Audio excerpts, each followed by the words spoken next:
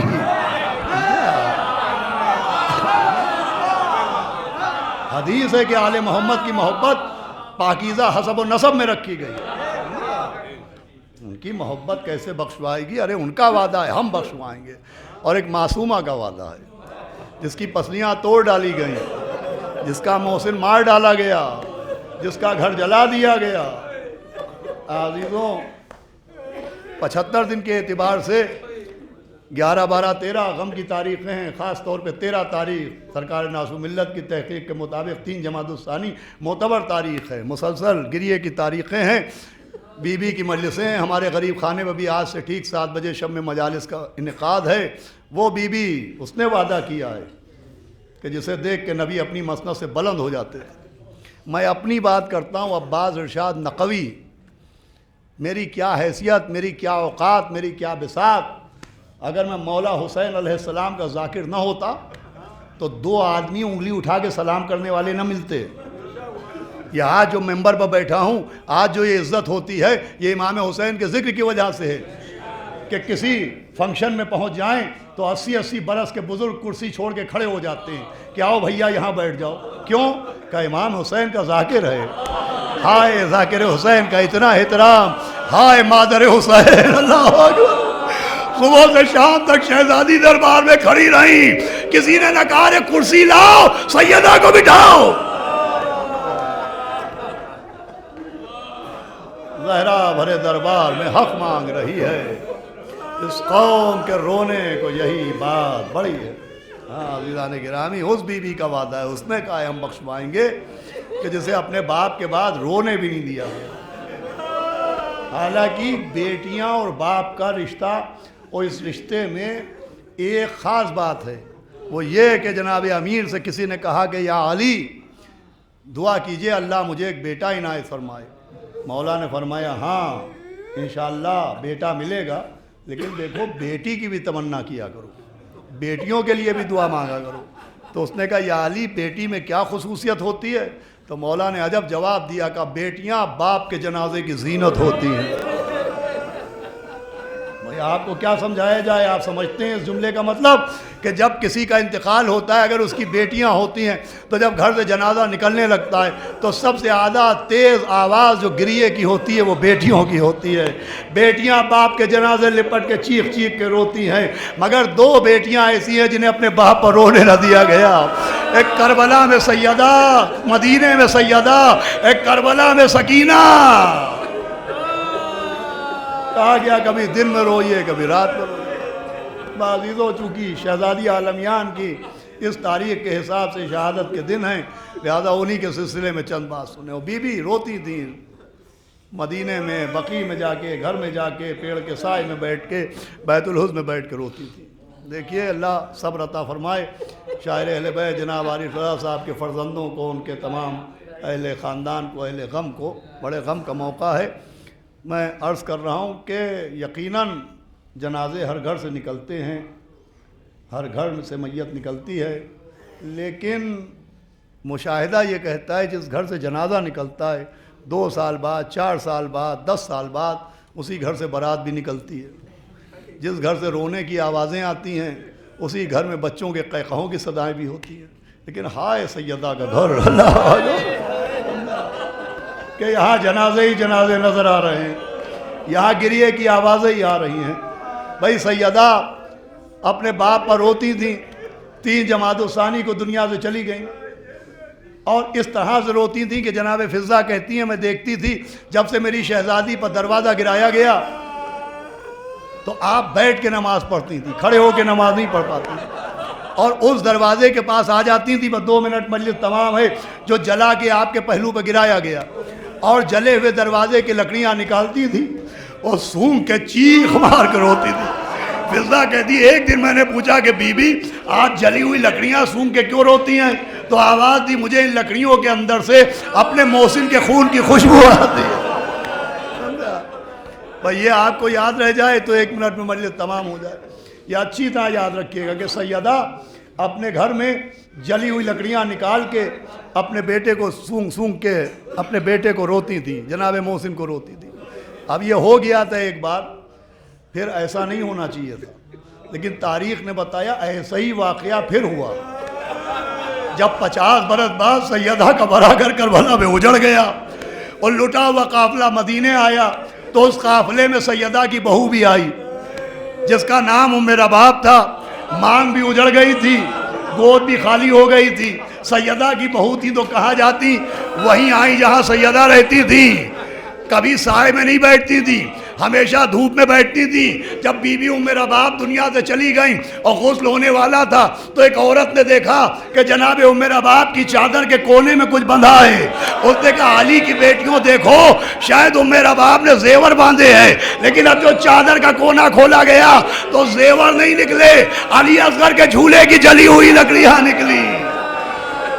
ارے جس گھر میں سیدہ جلی لکڑیاں سونگ سونگ کے، ارے میرا محسن، اسی میں سیدہ کی بہو جلی ہوئے جھولے کی لکڑیوں کو سینے سے لگائے، ارے میرا ششما، ارے میرا افغان، ارے میرا پیاسا، جسے نشانہ آتا کہ تیر مارا۔